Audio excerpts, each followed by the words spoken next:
Welcome to Pop-O-Holics, the show about hot takes, hotter than pancakes. And I'm your host, Christian. I'm joined, as always, by my two favorite co-hosts, Chris Conkling and Brian Dupree. Chris 180 Conkling. Will we get a 180 this ep? You'll have to check and see. It's a little We're not going to get a 180. I don't know. I think I can make you 180. Your chair looks like it spins. It does. And I can make a 180. I, the host of the Pop-O-Holics, am colloquially known as the master of spin, of course. Welcome to Pop-O-Holics, where no one's ever said that. Political hot takes. First hot take on the politics train. Okay, Trump, I don't know about this guy. Scorching. Ooh, how's that boom roasted feel? Blazing hot takes. Actually, I believe I just got news that his ex-wife has perished. So hashtag sad. Anyway, this is not about any of that. Yeah, no. One of the previous, I got so confused though, because her name is Ivana and he has a daughter named Ivanka, and then his current wife is Melania, and I had to get that straight. He's got a type. From a certain part of the world. How did we get here? Anyway, this is weird. We don't talk about any of that stuff here. As you can tell already, listeners, I don't know if you gentlemen can attest to this, but on this program, we do things a bit different, as you can tell here. No red hats though, and we talk about all things pop culture. We talk about the latest news. This is a weekly upload where we do an upload of what's coming out. What's the latest news in movies and TV, and maybe some video games sprinkled in there. And then we dive into what we've been consuming for the week, and we have some community feedback. We also have a bonus, as requested by our fans, a bonus Christian's TikTok. That's how we're ending the show now, which is pretty great. Christian's TikTok of the week. Do we have a bumper yet? Wah, wah, wah, wah. I'm going to make it the most obnoxious I think that was it. Radio DJ bumper. We're just like, buckle up. For like 5 minutes. Spicy. It's going to be longer than the TikTok. But yeah, that's this episode, which we're going to get to very soon, I promise. But we also do on the audio feed, we do a theme on the month, and this month's theme is Taika Waititi. And Wednesday's episodes, we're covering a bunch of movies by the great director, super popular right now, hot off the presses, Taika Waititi. And this week we got a really great one, Boy.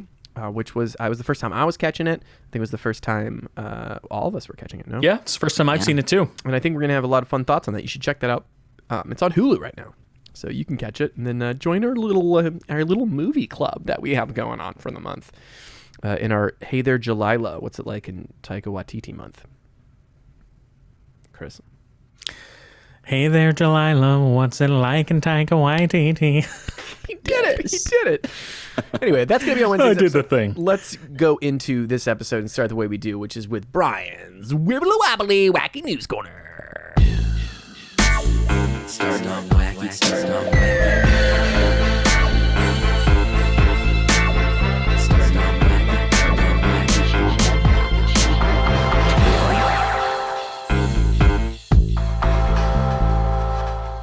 Welcome back, everyone. So, first piece of news, everyone is into the legacy IP game and trying to build content around it. Nintendo is the latest to kind of dip their foot into this.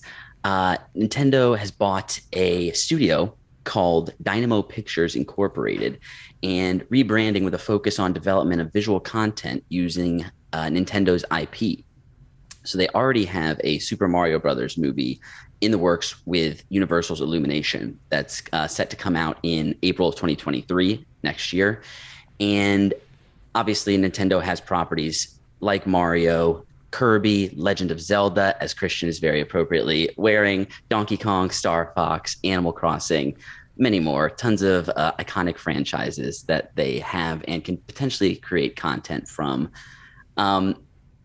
Always worry that Nintendo, a brand that is it's really great at maintaining its brand integrity with strong products and kind of limited products that are exclusive to some degree. We know their prices never go down. Something like this could maybe stretch that out and make things a little more everywhere, which I'm not sure if that'll be better or worse. I guess it'll depend on the content. Obviously, these are properties that people are going to want to see things from. Chris, let's start with you. How do you feel about a Nintendo buying this company, which, to be clear, is a CG animation company that specializes in animation for video games and TV? Correct. I think this is a fantastic idea, Brian. Most of the properties that you listed have already been cartoons in some way, shape, or form since in the late 80s, early 90s, you know? Yes, a lot of that cartoon in particular is very meme worthy. People are screaming right now. Princess. Something like that. Yeah. There you go. I think that's it. Anyway, Nintendo really didn't have a whole lot of control over a lot of those cartoons. So I think, as you mentioned, Brian, these are beloved properties. With Nintendo overseeing the quality of all of these things, regardless of what they end up being, you know, they aren't all necessarily going to be like anime or cartoon shows, or some of them will probably end up being movies, like the movie that Illumination is currently making, the Mario movie that they're currently making with Chris Pratt.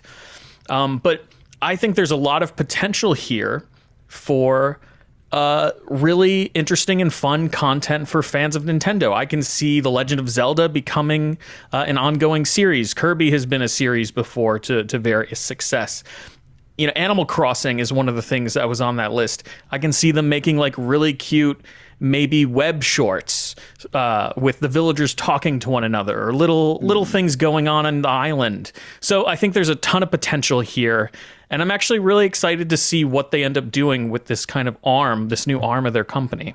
I think Christian, what about you? A murder mystery in Animal Crossing would be really interesting. That would be really fun. I don't think Nintendo is brave enough to do something like that, but I would definitely watch that. I think Tom Nook is going down, and someone's taking the fall for it. He's so stingy. Everybody's so stingy. He just points at him.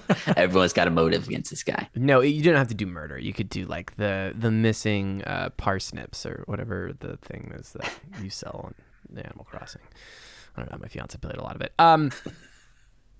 Historically, Nintendo has been extremely good about managing their IP, even with their third-party partners. I'm thinking Mario plus Rabbids. Metroid Dread was actually worked on with an outside studio as well. Dude, a Metroid series would be so cool.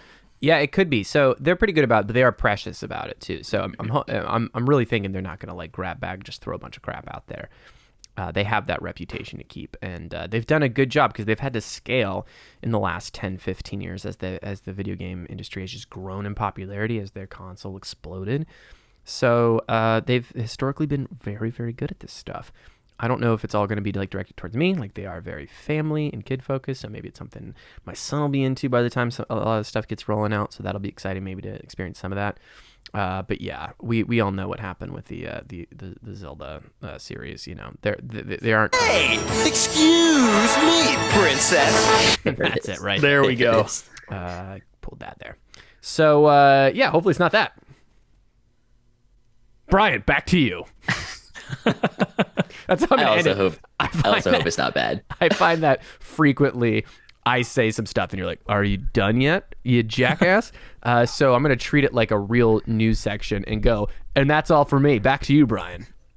Brian's just giving you Christian. the breath you need to make sure you say everything you want. The breath of the wild, one would say. Oh. There it is. So yeah, that's Nintendo. They just purchased or in the process of purchasing a studio to develop content based on their IP. Moving on, I don't know if you guys ever watched the show Criminal Minds. This was, in terms of these types of shows, I had watched a handful of episodes with an ex-girlfriend of mine who was big into it. And in terms of this type of show, I thought this was one of the better ones that I had seen from what I watched of it. We have 6 fan favorites coming back: Joe Mantegna, Kirsten Vangsness, Adam Rodriguez, AJ Cook, Aisha Tyler, and Paget Brewster. We have longtime executive producer and showrunner Erica Messer, who has confirmed her deal as well. It's going to be a 10-episode series at first. In the revival, FBI's elite team of criminal profilers come up against their greatest threat yet, someone who has used the pandemic to build a network of other serial killers. So they're doing a pandemic story. Makes sense coming back during this time to do this. Decent premise. I know there's a couple of characters who are not coming back. Matthew Gray Gubler, who played Spencer Reed, who's one of the iconic characters, is not coming back, as well as Daniel Henney, who is in the Wheel of Time currently. Did you guys ever watch this show? Are you interested at all in Criminal Minds coming back? These types of procedurals are kind of like, I feel like if you watch one, you probably watch a bunch of them. Christian, let's start with you. We're a Law and Order family over here.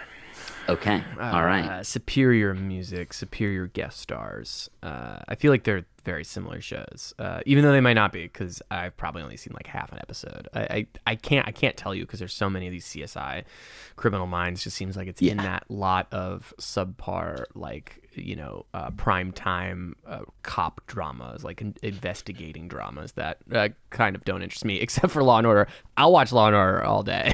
Like I get this. What's the Criminal Minds theme song? Is it like Criminal Minds? I don't know. Who knows? I could make I'm it. not sure. I don't know either. No one knows.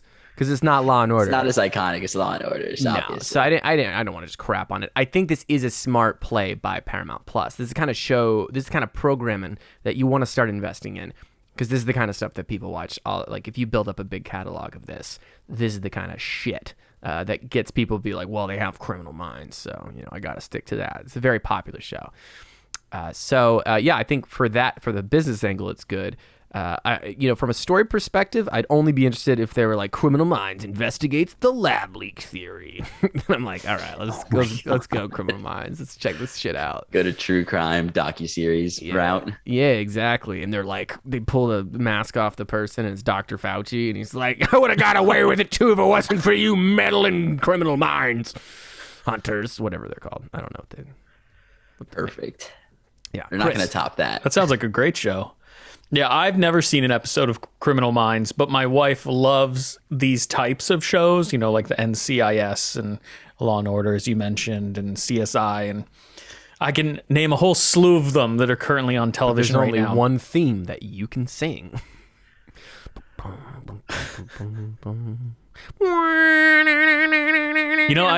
You're not wrong. I've seen so many episodes of NCIS sitting next to her, and I could not tell you what the theme song of that show is. But you definitely not know coming the to me. sound it makes when it cuts to the gray flashback thing that they do. The show is like framed like Memento, isn't it? Very interesting. It's like... Anyway, back to Criminal Minds. Paramount Plus my wife hasn't seen stinger. Criminal Minds. I haven't watched Criminal Minds, but my in-laws are actually huge fans of this show. We recently just signed up for Paramount Plus. They have been utilizing that platform as well. And Criminal Minds is actually one of the things that they have been binging. So while I have never seen an episode of Criminal Minds, I am very excited for the loyal fan base that follows this series. 10-episode revival is great news for them. Yeah, so we'll see how that does. And like you said, Christian, definitely going to bring a core fan base to Paramount Plus to check this out for sure. That's Criminal Minds. Got a 10-episode series on Paramount Plus. Daniel Kaluuya, unfortunately, will not be reprising his role in Black Panther Wakanda Forever. Is it Wakabi? How you pronounce his name? Wakabi. Wakabi. Yeah. He was the confidant and best friend of T'Challa, who played by Chadwick Boseman, who tragically passed from cancer. So both of these characters not going to be in this movie. I'm very interested to see what the plot of this movie is. It's supposed to be very much an ode to Chadwick Boseman. Talk to me after the show, Brian. I can tell you. Uh-oh. Chris got the Anyway, continue. Got the previs. Continue, Brian. So we don't know. Well, most of us know very little about the plot at this point. Although we know Ryan Coogler's back directing this, we do have Lupita Nyong'o, Letitia Wright, Martin Freeman, Angela Bassett, Winston Duke, and Denai Guerrera, all coming back for this movie. So a lot of familiar faces will be there. And Black Panther was a huge smash hit. I'm sure this movie will do well as well. And I'm hoping that even though we don't have Boseman to center this movie, that this strong supporting cast can carry this thing. And we know Coogler has what it takes behind the camera. Chris, you're tantalizing us with things here. How do you feel about this news? Did you know this already? Yes, the news is so this coming out now is very strange to me because Daniel Kaluuya hasn't been in any set photos. There's been like no mention of him being in this movie whatsoever. And just to be clear, this is because of scheduling issues with Jordan. Correct, Peele's with Nope. With Nope. So it's not a personal thing. No. It's just a scheduling conflict and nothing more. But I don't know. It's just strange to me that this kind of piece of news is coming out now. It feels very much to me like maybe outlets they just don't have a lot to talk about when it comes to Wakanda Forever. So they're kind of like grasping at straws in terms of what types of clickbaity headlines they can release. The movie has already wrapped. It's being released in November. So like usually I was confused to me too. Yeah. This is news that we would have gotten on 4 to 6 months ago, So I'm not surprised at all because I already knew he wasn't in the movie. But it's I don't know. Releasing this piece of information now is just odd. Well, people don't consume every ounce of Marvel news. This is true. Like you do. I'm an anomaly. I heard this and I was like, oh, interesting. So it was for people like me, maybe. And I think overall to give audiences, like to get this messaging out there of like audiences who are maybe like, obviously we know Chadwick Boseman won't be in it to any large degree, right? I mean, at least, I don't know. You saw previs. They could have freaking Tupac'd him. I don't know how. He's not in the movie. Okay. But I didn't. I think maybe it's to get ahead of any like backlash of like, why did to help people mentally prepare for what they're going into in November. You don't seem stoked, Chris. Actually, I'm very excited. Oh, good. Everything that I've seen and heard, it's going to be very different from the first Black Panther, obviously, because we don't have Chadwick Boseman. But I think Ryan Coogler is doing the best that he can do with what he has to work with. And I'm actually really interested to see him pull this off. I'm hoping that I'm actually more excited about it now than I was, say, 2 months ago. They're using some CGI to bring back an actor that's passed away in a way that you're not expecting. Black Panther Wakanda Forever is starring Heath Ledger. Heath Ledger is a body double for Chadwick Boseman, but they're all CGI? No, he's playing the Joker, Chris. Come on. Oh, okay. Gotcha. Obviously. I mean, we're dealing with the multiverse now, so anything could happen, right? But yeah, I'm actually very excited for this movie. You see this piece of vibranium? And I'm excited to see Daniel Kaluuya in Nope. So I don't think it's any real loss to this particular film. Yeah. Can you blame him for the choice? I mean, it's not an easy choice. It's like, do you want to make a lot of money here or a lot of money in a movie that you'll be respected in more? He has a bigger part in Nope than I'm sure he even had in the first Black Panther. Yeah. Yeah. No, I'm sure that's true as well. Getting to work with Jordan Peele again, obviously. Yeah. A huge selling point. So yeah, may not have been news to you, but go see Nope because it's going to be amazing. Daniel Kaluuya, because of scheduling issues, will not be in the latest, the Black Panther, Wakanda Forever, the sequel. But we're excited to see him wherever else he will be. Moving into some stuff that's coming out this week. This Thursday on HBO Max, we have Rap Shit, a new series from Issa Rae. It's got an 8-episode first season. It follows 2 estranged high school friends from Miami who come back together to form a rap group. The showrunner is Cyrita Singleton from Insecure, as well as Issa Rae as the writer of this show. There are also some, I think there's an actual rap artist here, as well as hip hop there's a few. I think there's going to be cameos, but one of the main characters is a someone who was on Love and Hip Hop Miami, called Chameleon. Someone I wasn't familiar with, but presumably someone who is known in the industry. And this show seems kind of hard like, to spot, Brian. That's what it is. kind of hard to spot. Because he's a chameleon. Oh, it was a chameleon joke. it's a woman, but that went right over my head. Oh, whoops, my bad. No, it's okay. It's okay.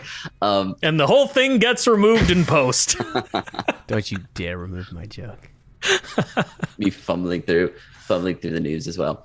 The trailer for this show looks solid. It looks like a comedy that also a drama comedy that is about people trying to break into the music industry, trying to maintain their integrity while doing so as well, while it is very easy to not do so.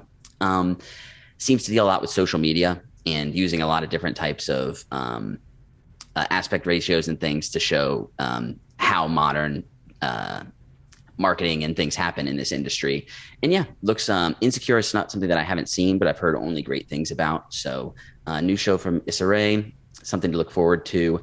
I got confused because I saw Rap Shit, and I got confused with a Netflix game show that takes place during Christmas time, in which contestants have to bundle up presents to stuff under the tree Killing it at increasingly fast speeds, and they have to put on they got little curses they can get you, or you have to do it with ornaments, and just the whole goal is just to rap shit. It's hosted by Mikey Day, right? And at the start of every competition, he goes rap shit, and then it begins. It's kind of like a weird spiritual sibling to Is It Cake? It's also got that young female rapper from Hip Hop in Miami, Chameleon, is on it. Yeah, she's a guest star.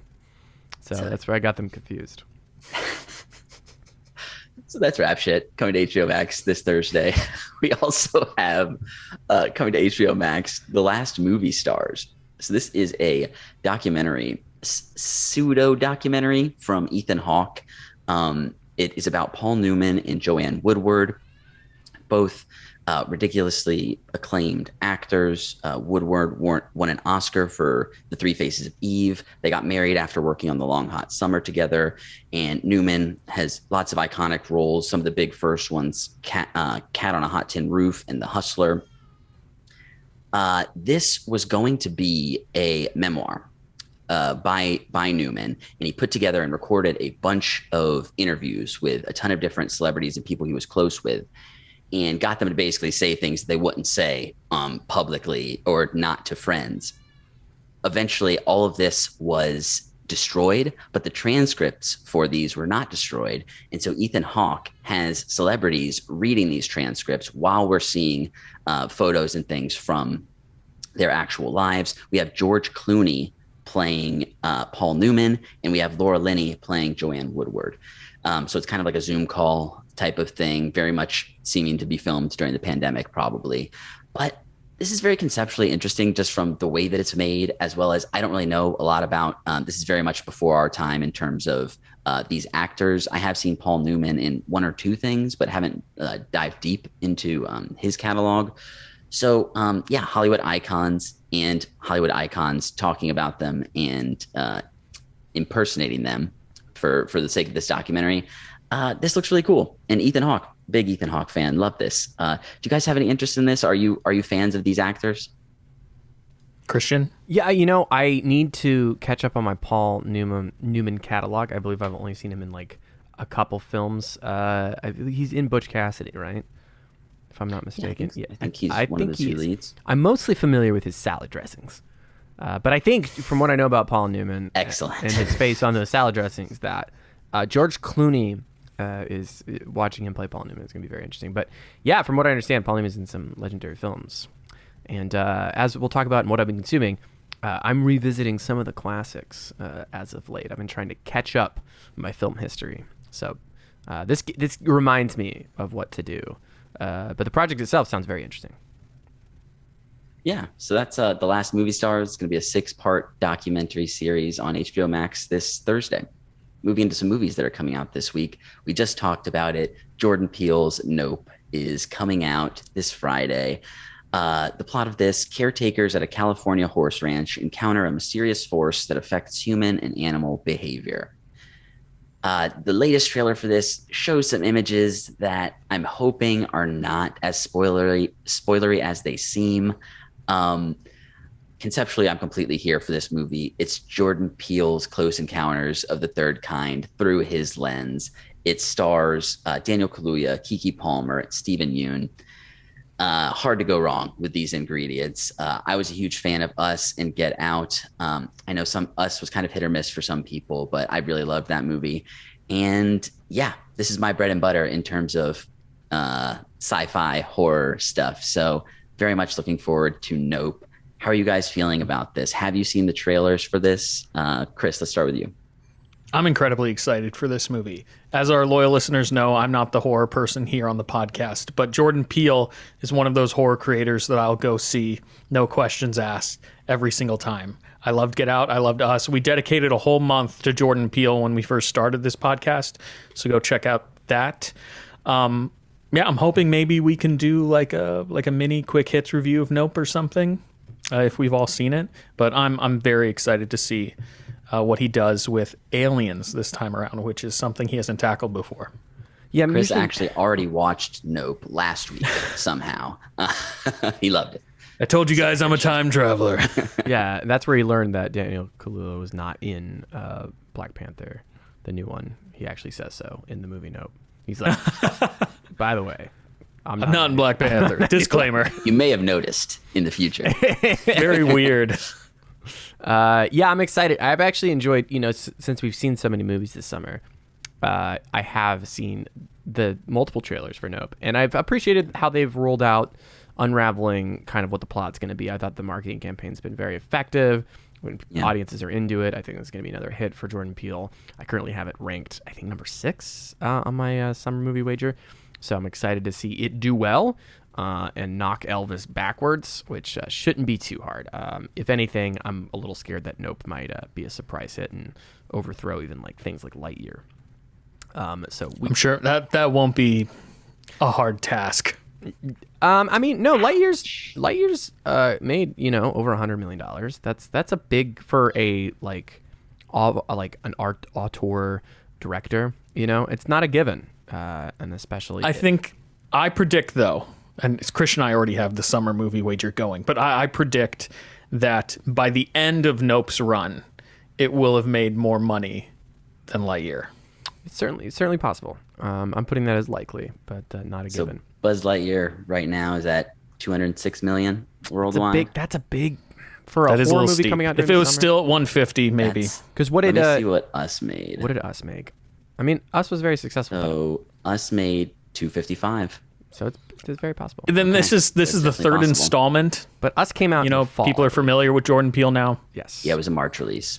So it came out a little earlier. So kind of during a slow season. Yeah, Us did. Yeah, interesting. I've got nothing to lose. Yeah, because you literally refused to bet me, which is.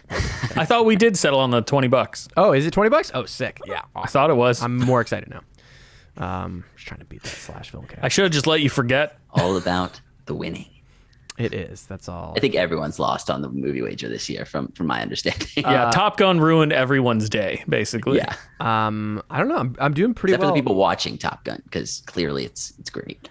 They're all winners. I need Thor to desperately have a resurgence. Same. Yes. Word of mouth, not incredible on Thor. Yeah, I know. Unfortunately. In regards to Nope, I'm very excited. I think Stephen Yeun looks like he has I've always loved that guy, and he looks like he has a really interesting character in kind of the way, like, I really like the idea of what they revealed about the plot. It should be very, very exciting. So, very excited for this one. Yes, that's Nope. And back to you, Brian. Sorry, doing uncomfortably long pauses today, apparently. It's not intentional. So might be Nope. internet That'll be out connection this related, to Friday. be perfectly honest. Yeah, definitely possible. Speaking of possible, our next movie is called Anything's Possible, and it'll be on Prime Video this Friday.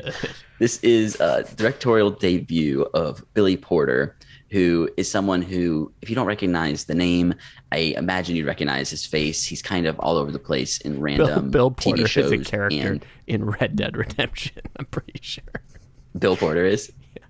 Sorry. I don't think this is the same guy. He's been dead for 2 centuries, Bill Porter. I know. I put him in the ground. If he is the same guy, he's a vampire or something.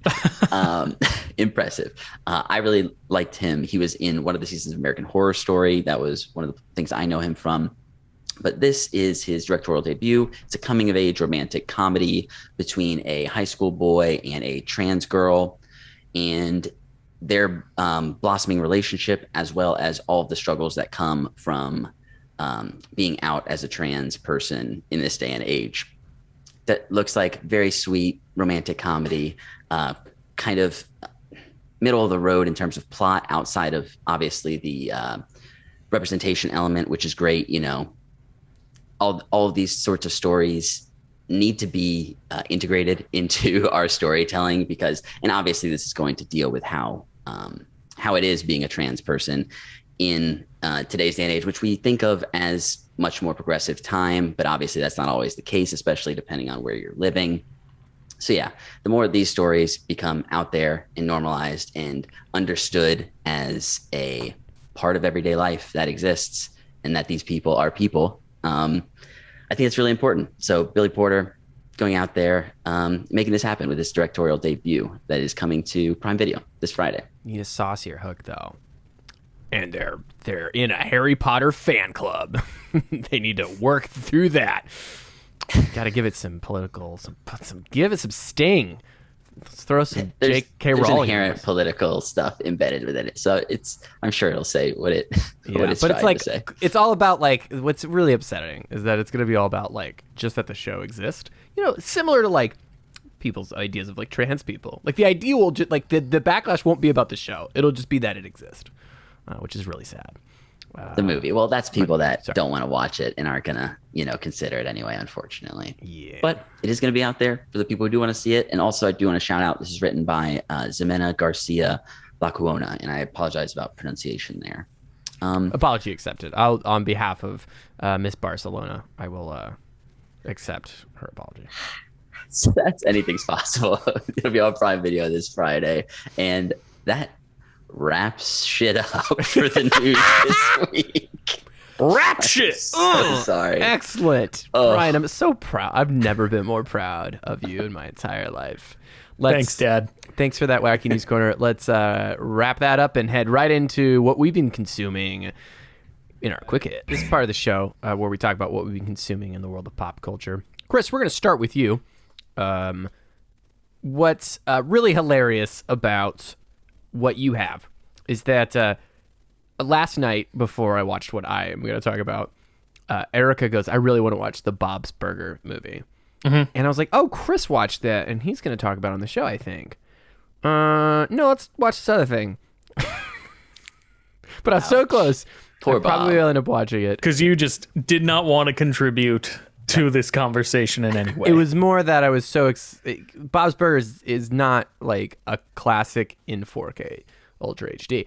And that was really the deciding factor. This is true. That was really very good true. And then also, if you end up talking about Miss Marvel, I tried today to catch up on it, and I did see a lot more of it, so I could contribute. So I watched a couple episodes, but So I did. I actively tried to make up for it, and I failed. But I appreciate that. Let's I appreciate you trying. with a movie that you said didn't need to exist in the theaters. Chris 180 Conkling. No, I think you still are going to stand by your theater statement, which we may have. Yeah. But Bob's I'm not going to Burger- take it back. The Bob's Burger movie. So let me be clear. Every time I've brought this up, and Christian and Brian are kind of contorting my words here, I did say that the movie didn't necessarily need to exist in theaters, but every time we've talked about this, I've always made it clear that I'm a Bob's Burgers fan, and I'm excited for it to come to streaming, because my wife and I wanted to see the movie. We just didn't want to go to a theater to see it. So as soon as it became available on Hulu, that same night, my wife and I turned it on. Let me say, just like the show, this movie is delightful. The cast is they're very comfortable with their characters. They know exactly who they are. And I will say that I was actually pleasantly surprised with the plot of the film.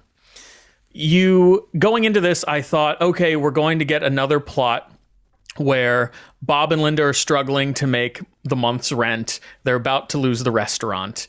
And then, that will kind of kick everything off. And while I'm not entirely wrong, that really is where things kind of kick off for this movie.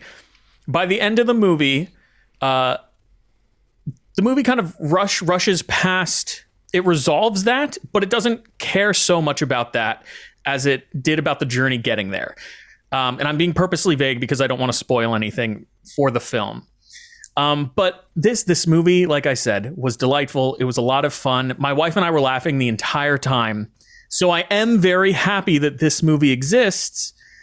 But again, like the Simpsons movie, which I think is the only other thing that this is comparable to, I don't necessarily think it needed to be in theaters. I will say this, though. What I really like about the movie, and this is always the case with films that make transition from like Sunday night TV slot to feature film, they have a higher budget, right? And the animation in this movie compared to the show is beautiful. The way they have mimicked camera movements and the shadowing of the characters is something that they just can't do every Sunday night on this show because they don't have the budget for it. But the animation is fluid and it looks like feature quality.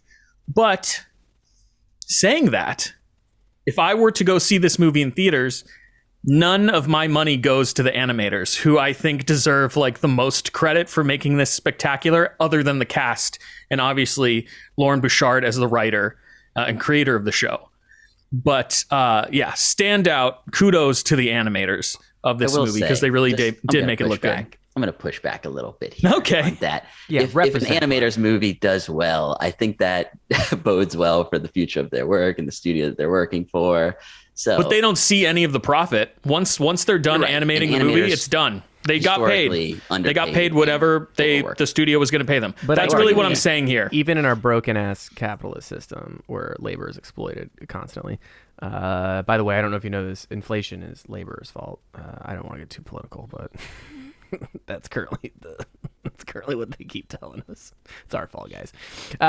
So ideally, though, even in the broken ass system, you will get a job easier if you're like, hey, I was an animator on that very successful movie that was released in theaters and did very well. You're right. Don't know if you heard about it. I just think me and Brian just object to like this being observed as a lesser art form, like like this, like the act of deserving to be on theater screens is just. I'm being harsh. You are correct. I was burned with the Simpsons movie. What can I say? So but you did say this was above the Simpsons movie, right? You said you liked it more? Leagues above.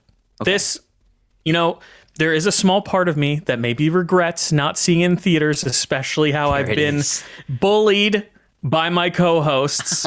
However, we're just defending Bob and his burgers. I don't mean to diminish the occupation of voice acting. They put a lot of hard work into this movie and it pays off. I don't mean to diminish the occupation of animation. I'm a huge fan of animation. All I'm saying is, it's hard for me to justify seeing this particular movie. And I'm not going to change who I am. You watched this on your iPhone? No, I watched it on my big screen TV at home. It was on his iPhone, but it was zoomed in to only the middle quarter of the screen. I actually was playing it on my iPhone on the mantle, then I was using my iPad and mirroring the recording to our television. So in the way God intended this movie to be seen. Yes, right. I'm just thinking broader airplayed. When you do a feature, obviously there's would you say this movie had more work in the animation? It did. It had obviously more dialogue and more sound work put in. Of course. Would you say it had a higher production budget with the score? Not something you normally pay. I suppose so. Yeah. I mean, I'm sure it did. Are an I'm sure it audio did. visual package that is something to be presented in a higher degree of format. And that's what me and Brian. Everything is above what the show delivers on a weekly basis. Okay. I'm not going to take back my words because I'm still glad that I waited to stream this movie, but I see where you guys are coming from. And I will admit that you're probably right, but it doesn't change my mind. Anyway, Bob's Burgers is now streaming on Hulu. So for anyone that hasn't seen this movie, I highly recommend you go watch this movie, because whether you're a Bob's Burgers fan or not, I think you will get something out of it. So that is my compliment to the movie, despite me being a little harsh to it initially. I'll admit as well, I said I was going to see this in theaters and haven't seen it yet still. So I may end up watching it on Hulu as well. So I'll take a little bit of eating my words as well. I ate a burger with my brother, and his name is Bob. So I feel like that's pretty much it. Bob's Burgers. You know, I'm going to say something. Why don't I dig the hole a little bit deeper here? Oh, no. For our listeners. I thought that's the sword of Gryffindor, not the shovel. It can transform. I think I actually had more fun watching the Bob's Burgers movie than I did watching Thor: Love and Thunder. I'm happy for you. Wow. I'm just going to leave that there. Okay. So this movie deserved to be in a theater more than the Marvel movie. I suppose so. I suppose so. Ladies and gentlemen, we got him. We got him. Chris. Are you guys happy now? Yeah. Bob's Burgers, streaming on Hulu. Catch it. Everybody should go check it out. If you saw it in a theater, you're a fucking fool. You also finished Miss Marvel, which I think on episode 5. I've finished episode 4. Or I was at the very end of episode 4. I wish you could have gotten through 5. When my son woke up, and I had to deal with him. Brian, you've seen the first episode. Pilot? I've only seen the first episode. Yeah, I was waiting to watch it with a friend of mine and haven't caught up, but I will relatively soon. Cool. So Chris, having seen the whole series, what are your general non-spoiler thoughts?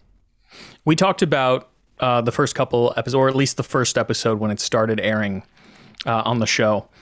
And now that the series is over, I'll say that there are parts of it that I really enjoyed. Iman Vellani is, I can't put it any other way. She's fucking exceptional. Like, she is the perfect Kamala Khan. I'm so happy that she's in the MCU. She really is kind of carrying the entire show on her back, if I'm being perfectly honest. But she really is like the shining star of this entire series, and I can't wait to see her again in the Marvels. I think it's going to be a lot of fun. Everything with her family as well is just wonderful. It's so heartfelt. And the family dynamic between all of them, they're playing it so well. You really feel like they're a genuine family, and I love all those elements. But and again, the show is hugely important because of the cultural representation that it's presenting, as well as how it's exposing people to the partition. I myself wasn't super familiar with the partition before this show. So I highly recommend going to look that up if you're unfamiliar and you've been watching the show. But the show still suffers because of the Disney Plus 6-episode structure. And Christian, the reason why I said I wish you had gotten through episode 5 is because I think you would have had a better idea of what I'm about to say. And that is because the show is so limited to this particular structure. We have 2 villains that the show is presenting that aren't very well written, and all of their motivations seem unearned. And that makes me sad, because there are so many great things going on in this show. And I don't know if it's kind of like a mandate from on high. Maybe Bob Chapek is telling Kevin Feige that they have to be 6 episodes long. But when we first started seeing Disney Plus shows seeing Marvel shows on Disney Plus, I was excited with WandaVision, because I was like, this is so cool. Like, they're going to be able to tell these wonderful stories, and they're not hampered by any type of barrier. They don't have to think about advertising like a traditional cable show has to. They can literally make these shows as long or as short as they want to make them. Mouse in the corner going, that will not be the case. I am the crusher of creativity. And 6 episodes, or you're a go-go. Oh boy, your show is fucked. Really good. But it breaks my heart. And I wish they could let go of this structure, because it hurt Obi-Wan Kenobi. It hurt Miss Marvel. It's hurt every single show that they've released, I think, other than WandaVision, which was the first one. And because it was so short, like I said, you have two villains, terribly underwritten. Like there's a Jin character that kind of is tied to Kamala's heritage, and I think that could be a really interesting foil for what she's going through. There's a racist Department of Damage Control agent that's kind of like disobeying her higher ups' orders and attacking the mosque and going after enhanced people that are children, basically. And I think that's also a really interesting idea. And I turned to Mickey when we got done with the finale, and I was like, this really could have been 2 Miss Marvel movies. This could literally be a Miss Marvel 1. She's getting her powers. She is the racist Department of Damage Control is the antagonist. Like, it's about her being a Pakistani American and growing up in this environment while having to deal with these changes. I think that would make for a really interesting story. And then the follow-up, the sequel, could be her going to Karachi, discovering her family's heritage, and then having to deal with this Jin that's kind of like out for revenge for something that her family did to her ages ago, centuries ago, But instead, they're just like, let me mash these two things together in like a kind of really messy way and then release them in a 6-episode structure. And I just wish, I don't know, I wish the MCU was better. I'm tired of all of these mediocre projects. Like I feel like with, and Christian and I kind of got into this last week when we reviewed Thor: Love and Thunder, but I genuinely feel as though phase 1, 2, and 3 had stronger films in them than most of what we've seen from phase 4. And I was looking at my letterbox and I'm like, there are a lot of 3s and 3.5s here. Like this is getting a little beefy in the mid-range area. So I don't know. Aman Vellani's so spectacular that I just want her to be surrounded by greatness. And the writing doesn't live up to my expectations. So I know a lot of people love this show. I love elements of this show, but I can't with a good conscience say that this is a great show. It is merely a good show. Would you say that it's mid? No, Brian, I would not. I think you did say that. But I said it more eloquently and explained myself. I don't know why you did that. You could just said the show's mid. We got it. Like, we understand. Christian, how do you feel about the episodes that you've seen? So the character stuff with Miss Marvel and her family, like shout out to Yasmin Fletcher, who plays her friend, like her best friend. Sagir Shaki, like who's her brother. Mohan Kapoor, her father is so good, hysterical. He's so good. Her mother's even putting on like a really great nuanced performance. Her mother played by Samina Ahmed. Mm-hmm. All across the board, that stuff is almost a 10 out of 10. The style of the show, the way it's shot, it feels so luscious. There's a couple of weird, especially when we get into the later parts of the series where she's traveling abroad. That's a little less like clean, but certainly the front half is just gorgeous. I talked about the way the camera moves. It's so cinematic. All the character stuff I'm so interested in. And that's honestly 85% of the show. There's so very little superhero stuff. And that's to the show's credit, because anytime it does superhero stuff, it feels like the filmmakers are entirely uninterested in any of it. And I feel like I'm out of nowhere being like, no, I like these later Marvel things. Like it really is disappointing. Like I can see where it's going, where like everything's still good in my eyes, but all the stuff they're kind of laying breadcrumbs for, that's the supernatural superhero stuff, is just mostly uninteresting. And it's really the deep character stuff that's really unique and really awesome. I am kind of like, I feel like these people just wanted to make Rami, which is an amazing show. If you haven't checked it out, I believe it's on FX Hulu. So if you haven't checked that out and you're interested in like an Islamic coming of age comedy about a young man, so good. Like highly recommend that show. It's like that good, but for a teenage girl. But then the super stuff is very mid, as we say, Chris. So I think that's where it can be very disappointing. And I can only assume that it will continue this trend throughout. And the villains are okay. Like there's some stuff that's working there. But overall, like I think that it hasn't fallen apart as fast as other shows. And I'm still tied in enough with the character that I think that my expectations for how these things go are set in the right place, and I'm hoping I can still find a way to enjoy some of what we get as far as the character stuff through the last 2 episodes, because I think this is way better than Captain Marvel, way more interesting, way more things I care about.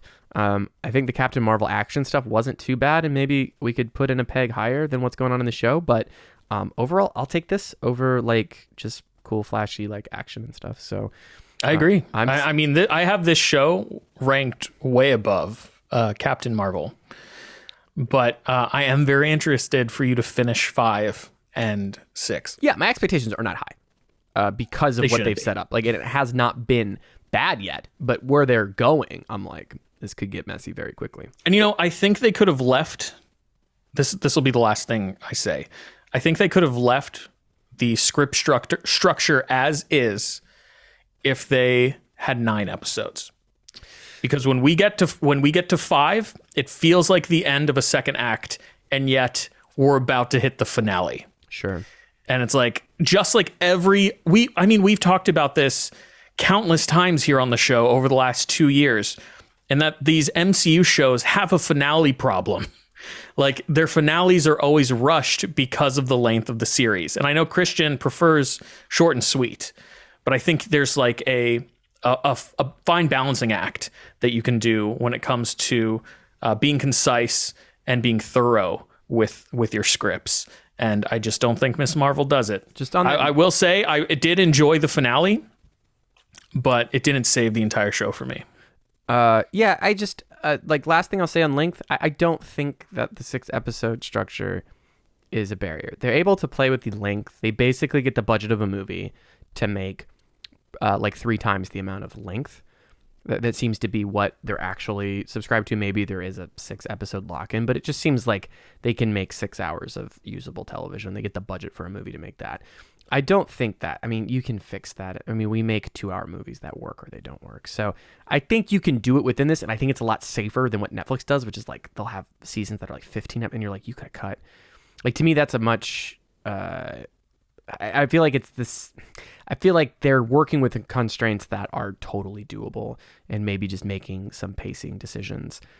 Because maybe, again, it's maybe the Marvel previs problem, where they set up what the finale is going to be, and it's like they have to reach it because they have to get out the action beats, and they want so many action beats per episode. Whereas if it was 10 episodes, I think they'd still have that problem. Like, I actually think it's a production cycle thing that they've got to iron out a little more for how the pacing of the story goes. So anyway, Brian, any brief thoughts on what you have seen of the show?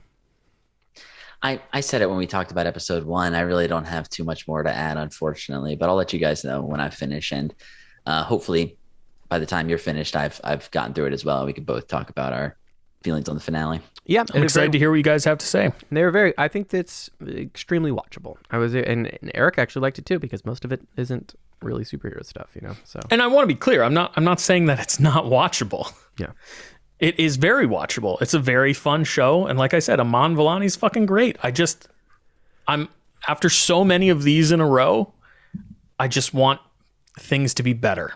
And I don't think there's anything wrong as a fan just wanting things to be more of quality, higher quality. We can all agree with wanting things to just be better generally. Right now, Chris, I right. definitely understand. Yeah. I'm there too. I don't think quality is there's a lot of stuff about the show that's quality, and I'll watch the next 2 episodes and maybe I'll go like, oh, it took it. But I'm like expecting it to take a dump. But like there's things that are way more quality about this show. This is the most personal investment I've probably had in a character in any of these shows, to be quite honest. So I think it's nailing 10 out of 10 what you can do in one of these superhero shows in some regards. So for that, I give it high marks. And overall, I haven't seen the last 2 episodes, but I'm overall more high on the character stuff that I think is working well. Anyway. That is Miss Marvel. It's streaming on Disney+. Moving on to me. So you gents know I'm going through a little bit of an addiction with my 4K Ultra. As one does. And Prime Day happened, ladies and gentlemen. Prime Day happened. I wish I knew it and could give listeners the heads up at this time. It's past, but there were some really good deals on some collections that I've been eyeballing, and the discounts were real, like half off basically what I would have spent. I saved like $90 getting a couple of collections. Watch The Matrix in 4K. That's incredible. Worthy upgrade from your Blu-ray. They fixed the green tint issues. That movie's amazing. I rewatched that. Did they really?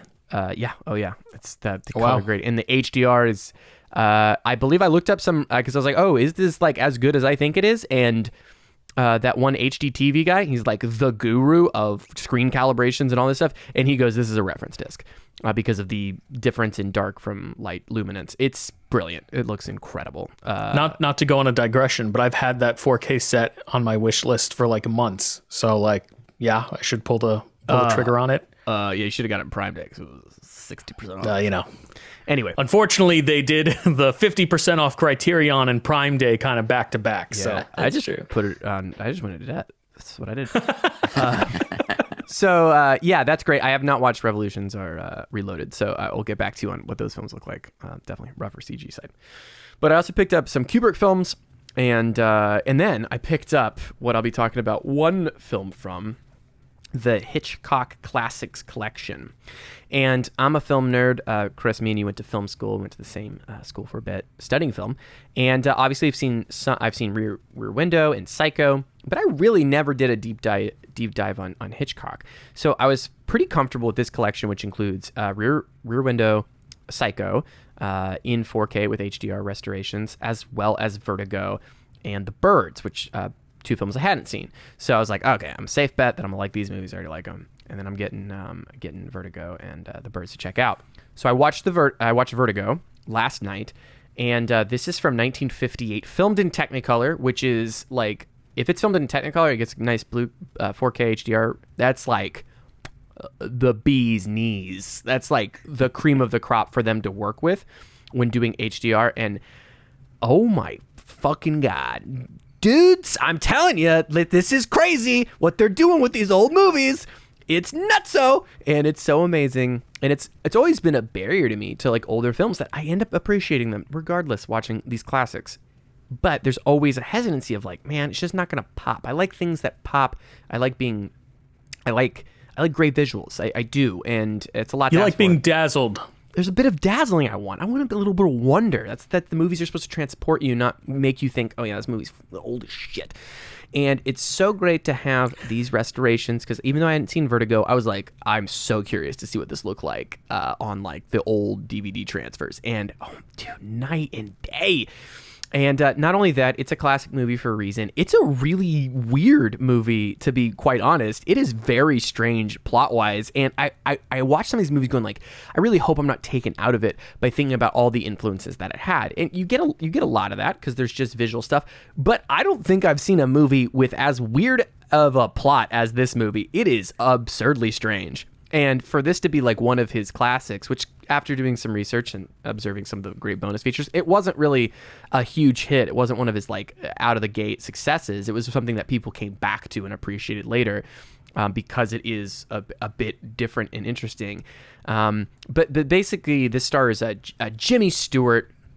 I had it pulled up. I believe it's Kim Novak. Let me make sure I get this right. It's definitely not BJ Novak. Yeah, Kim Novak, Barbara Bel Geddes, and Tom Helmore, Henry Jones, and many more. But you get Jimmy Stewart. Oh my God, It's a Wonderful Life coming in. And he's this is how, like, he's such an iconic voice that it's great to hear him being this like kind of like, he's an older but still suave detective in it. And he's got, oh my God, the HDR on his blue eyes. He's got the bluest eyes in this movie. They're beautiful. And he's just like, oh, I'm falling in love with you. And it's great.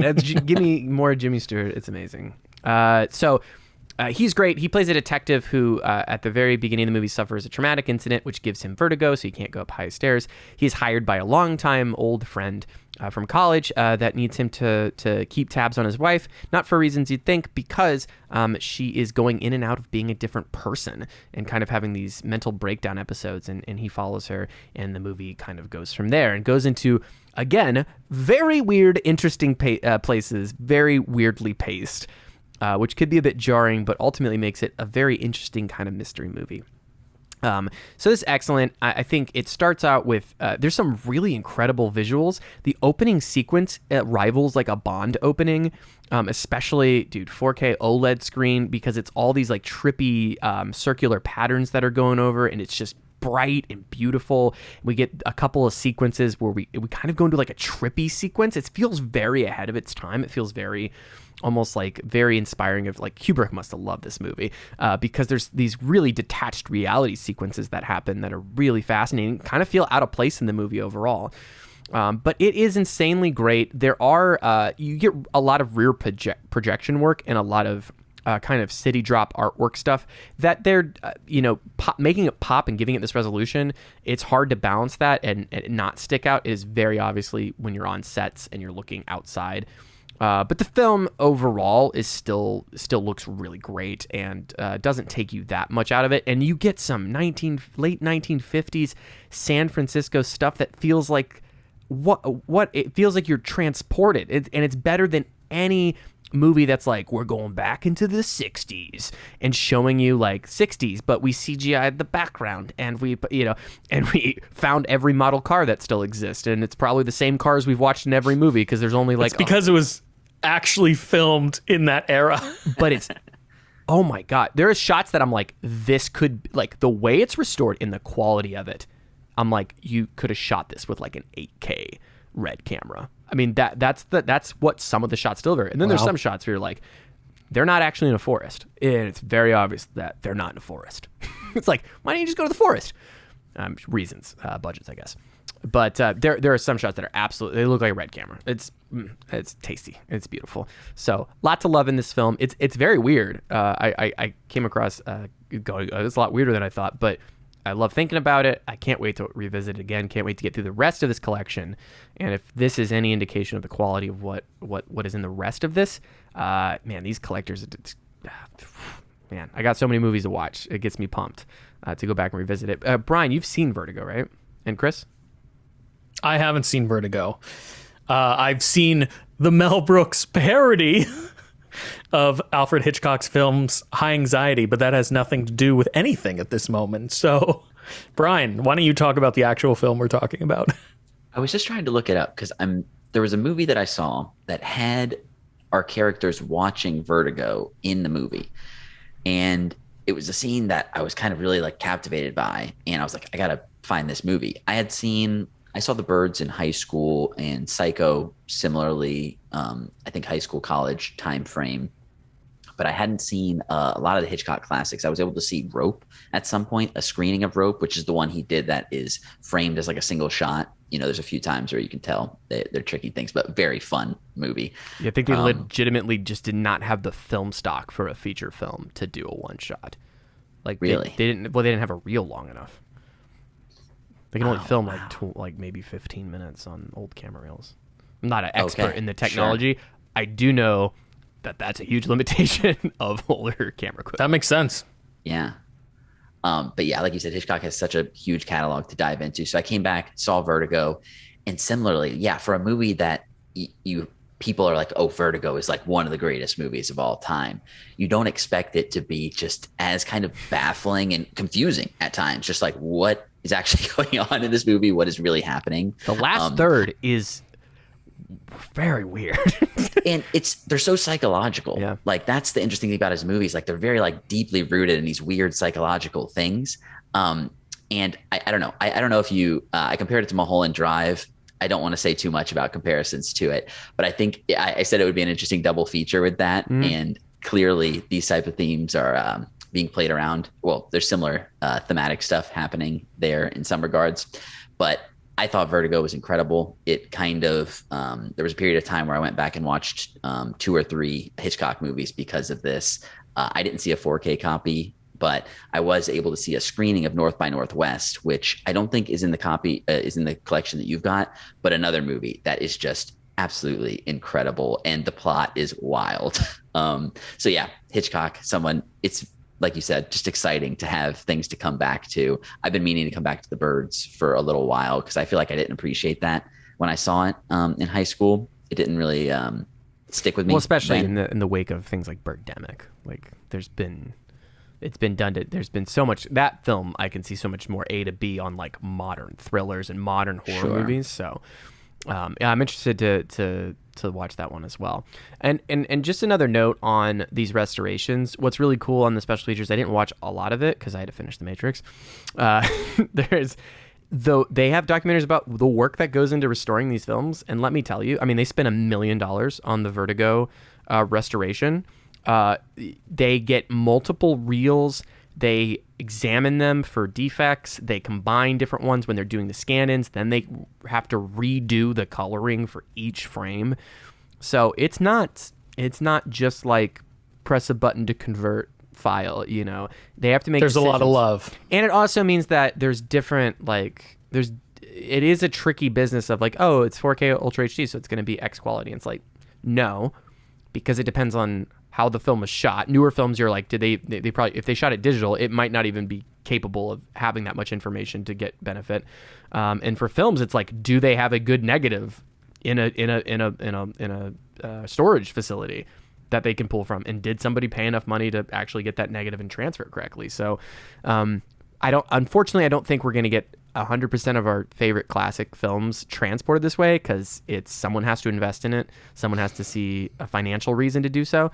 But I like supporting it because it at least encourages this act of film restoration. Because again, I really do think it can allow so many more people to enjoy and access these films and enjoy them for what they are and see them how the directors originally intended. Because like these old projectors that you saw in movie theaters when you saw original Vertigo screening, they probably looked pretty close to this. They probably looked pretty great because the film was copied intentionally to have a certain reproduction. But when they wanted to rip it to DVD, it was just like, all right, we had a copy of it. We're going to copy the copy and color grading for DVD quality. We're actually downscaling the film now. Like, we lost so much in that process that I'm happy we're in a place that we can do these films justice when someone finds the means to do so. So that's Agreed. Vertigo. It is part of for our YouTube watchers, the Alfred Hitchcock collections. High recommend for film buffs. This is super rad. Pick it up especially a sale. Easy buy. 4 films, good deal. All right, Brian, we're gonna end things with you. You watched a show or a movie. A show, because it's probably not a movie called Mr. Mayor Season 2. Although that would be a very interesting title for a movie. But I don't think I saw Mr. Mayor Season 1, but I think I've heard Never made. This is the first one. That's so weird. Man, this keeps getting more baffling by the second. Brian, tell us about it. So yeah, I think I talked about this on the show after season 1. I can't remember. Watched it last year. Season 1 got cut short because of the pandemic, and they weren't able to continue filming, I think. And then they released a kind of like bonus Christmas episode at the end of last year. That was kind of the end of season 1, technically, I guess. Just wrapped season 2 within the last couple of months. And in May, this show was canceled and will not be getting any further seasons, which is a bit of a bummer, but I can't say I'm super surprised even though I enjoyed the show. So the show, created by Tina Fey and Robert Carlock, stars Ted Danson as a wealthy businessman who runs for mayor of Los Angeles for all the wrong reasons. It is kind of like a Parks and Rec style office comedy, but in a mayor's office. You have a bunch of different sorts of characters, some people trying to climb the ladder, some people who have been there. Holly Hunter is in this show and is great as her character, someone who's been dealing with the bureaucracy for decades, very much knows how to use it, but is very like technical and trying to get big kind of random things. She's pushing like this anti-diarrhea bill that she's trying to get passed for years, that she's trying to sell. It's like, it's going to practically help so many people, you know? It's the type of show that is just joke on joke on joke, but I don't think it lands on the same level as something like a 30 Rock, which is just like similarly a barrage of jokes where I think a lot more is working. This can feel a little bit tired in terms of what the jokes they're doing, and a little bit like older people trying to write to a younger generation when the jokes are clearly for older people. And it's just playing this line. This is the type of show that's very easy for me to put on, just kind of turn my brain off for a little bit, laugh a bit. But these days, it's very hard to create a political satire that is effective with how insane reality is. But I think all the performances are great here. You have Ted Danson, Bobby Moynihan, Holly Hunter, Mike Cabalon, Kyla Kennedy, Vela Lovell, a bunch of great people in this, and everyone's doing a great job. Did get canceled, but I think if you're in for this sort of show, you're going to find something to like with this style of comedy. There is good bits, not something I would necessarily go to bat for as one of my great shows. Wasn't in my top 2 last year, but I was happy to have watched it. And yeah, it's got 2 seasons on Hulu now if you want to go check that out. Holly Hunter, quite the piece back in the day. Man overboard. And we just saw her in Raising Arizona. Yeah, which was awesome. So Yeah, she's an amazing talent. did you say quite the piece? That's what he said. Let's not do that. Piece of mind, piece of brain, talent. Oh, quite What the did you think piece. Yeah, and a okay. great accent. Holly Hunter. How does it? Have you seen Veep? I have not. I've heard good things though. Interesting. Yeah, Veep is interesting to like try to watch through. I've tried to start that show so many times, and I love everybody in it, and I think a lot of the ideas are funny. But they might have committed to the bit too much. I think watching it in 2022, you're just like, this is actually probably how the government was ran, and that's what's even more sad. Anyway, that's Mr. Mayor. Where's it streaming at? It's on Hulu. On Hulu. Oh God, we should be sponsored by Hulu. I think it was on NBC. It's an NBC show, I think. What shit's Hulu? One Disney Plus and a bunch of. We're praising Hulu, blasting Disney Plus. Doesn't matter. Doesn't matter. It's all the same people. You can't escape it. All right. Let's begin to wrap things up and go into community feedback. Welcome back to the community feedback section, loyal viewers and listeners. In the community feedback section, the Pop-O-Holics like to take care of some housekeeping. In this section, we will briefly talk about our Throwback Thursday coming out on our YouTube channel this week, youtube.com/Pop-O-Holics. We will go over any poll results from our Twitter at Pop-O-Holics. And then, of course, if you've left us a 5-star written review on either Spotify or the Apple Podcast app, we will read that aloud here in this section. We'll also read emails if you ever want to email us your opinion about any of the things that we've talked about or recommend anything to us. But this week, we're only going to talk about our Throwback Thursday episode. Go figure. This coming Thursday on youtube.com/Pop-O-Holics, as I mentioned, we are concluding the re-release of our Studio Ghibli month from 2020 with, I think, is probably one of his most heartbreaking films, Grave of the Fireflies. This movie is utterly fantastic, but completely heart-wrenching. So if you haven't seen Grave of the Fireflies, watch it, bring some tissues, and then this Thursday head on over to a YouTube channel and listen to the three of us discuss it. Do you guys want to add anything to the conversation we had about Grave of the Fireflies? Our spoiler bumper is inspired by the air raid sounds that are found in that movie. Yeah. That's right. So for our main topic episodes where we have our spoiler segment, so it had an impact of like, obviously that's a very like important sound in World War II and like just for that whole era, the Cold War era and stuff. But specifically inspired that. It's a beautiful movie, and it's obviously not a wacky adventure involving space llamas. So it's not that. It is very much It's no Ponyo. Whatever the opposite of Thor: Love and Thunder is. It's that. That's what it is. Brian? I think you guys have said it. I mean, this movie is devastating and beautiful.